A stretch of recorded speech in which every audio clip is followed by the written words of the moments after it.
मूर्ख लड़का। बहुत दिनों पहले की बात है। एक गांव में एक बुढ़ी औरत रहती थी। अशोक नामक उसका पुत्र उसके साथ रहता था। वह आलसी और मूर्ख था। बुढ़ी माँ उसकी मूर्खता से बहुत दुखी थी। वह पुत्र किसी भी काम में उसकी सहायता नहीं करता था। इसी कारण वह बुढ़ी औरत कष्ट में जीवन बिता रही थी। एक बार वह बुढ़ी औरत बीमार हो गई। वैद्य ने उसे पलंग से न उतरने का आदेश दिया। जब घर का प्रबंध कौन करता, बाजार से चीजें कौन लाता। 2-3 दिन बाद उसने फिर घर का काम करना आरंभ किया, किंतु जब वह भोजन बना रही थी तब घर में साग आदि नहीं था। उसने पुत्र से कहा, बाजार से साग के लिए केकड़ा ले आओ। 1 रुपए के 10 केकड़े आते हैं। अशोक बाजार की ओर चल दिया। चलता हुआ वह बाजार पहुंचा। प्रातः काल का समय था। उसने बाजार में ताजी सब्जियां देखी।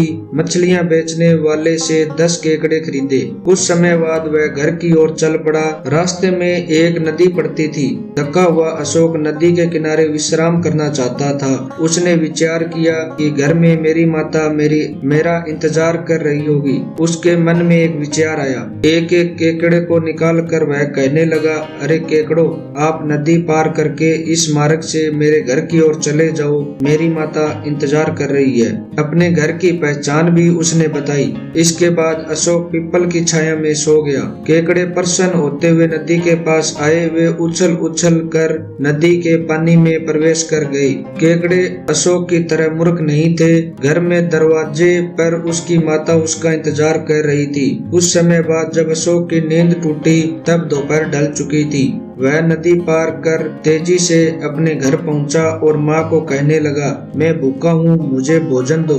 माता ने कहा, इतने समय तू कहाँ रहा? केकड़े कहाँ है? अशोक सहज भाव से बोला, मैंने 10 केकड़े प्रातःकाल ही अपने घर की ओर भेज दिए थे। क्या वे अभी तक नहीं आए? माता ने अपने हाथों से अपना मस्तक पकड़कर कहा, अरे मूर्ख, तू नहीं जानता कि केकड़े नदी में रहते हैं। इस समय भी वे सुखपूर्वक नदी में कूद रहे हैं। तेरे जैसे मूर्ख पुत्र को धिक्कार है। यहाँ से चले जा, मैंने भोजन नहीं बनाया है। शिक्षा, मूर्ख व्यक्ति मूर्खों वाले ही कार्य करता है। हमें हमेशा समझदारी वाले कार्य करने चाहिए।